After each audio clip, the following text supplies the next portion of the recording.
Again பிங்கோவில் வந்து புதுசாக ஒன்று லான்ச் பண்ணியிருக்காங்க 10 ருபீஸ்க்கு. Banking butter and garlic. ஆக்சுவலாக இதோட காம்பினேஷன் நல்லாயிருக்கும். லெஸ் ட்ரை பண்ணி பார்க்கலாம், இது அட்லீஸ்ட் இது நல்லா இருக்கான்ட்டு. உள்ளே வந்து இப்படி தான் இருக்குது. ஒரு நார்மல் சால்ட் பொட்டேட்டோ சிப்ஸ் மாதிரி தான் இருக்குது. பெருசாக வித்தியாசம் எதுவும் தெரியலை எனக்கு. லைட்டாக அந்த ஆர்கன்னு சொல்லுவாங்க இல்லையா, பீச்சரில் போடுவாங்க இல்லையா, அது போட்டிருக்க மாதிரி இருக்குது எனக்கு. உங்களுக்கு கேமராவில் தெரியுதான்னு தெரியல. எப்படி டேஸ்ட் இருக்குன்னு பார்ப்போம். நான் சொன்ன மாதிரி தான் இது பட்டர் கார்லிக் ஃப்ளேவரில் அந்த அரிகானோ ஃப்ளேவர் தான் வருது. எதுக்கு அது பட்டர் கார்லிக் சொல்லி போட்டிருக்காங்கன்னு தெரியல. எனக்கு அதோடய ஃப்ளேவர் ஃபீல் பண்ண முடியல. எனக்கு வந்து அந்த பீட்சாவில் போகிற அந்த அரிகானோ ஃப்ளேவர் தான் வருது.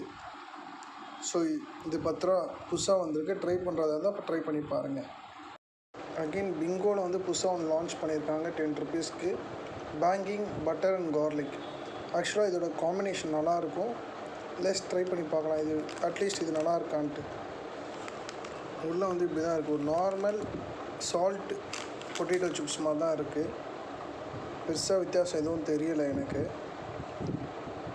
லைட்டாக அந்த ஆர்கன்னு சொல்லுவாங்க இல்லையா, பீச்சரில் போடுவாங்க இல்லையா, அது போட்டிருக்க மாதிரி இருக்குது எனக்கு. உங்களுக்கு கேமராவில் தெரியுதான்னு தெரியல. எப்படி டேஸ்ட் இருக்குன்னு பார்ப்போம். நான் சொன்ன மாதிரி தான் இது பட்டர் கார்லிக் ஃப்ளேவரில் அந்த அரிகானோ ஃப்ளேவர் தான் வருது. எதுக்கு அது பட்டர் கார்லிக் சொல்லி போட்டிருக்காங்கன்னு தெரியல. எனக்கு அதோடய ஃப்ளேவர் ஃபீல் பண்ண முடியல. எனக்கு வந்து அந்த பீட்சாவில் போகிற அந்த அரிகானோ ஃப்ளேவர் தான் வருது. ஸோ இது 10 ரூபா புதுசாக வந்திருக்கு. ட்ரை பண்ணுறதா இருந்தால் இப்போ ட்ரை பண்ணி பாருங்கள்.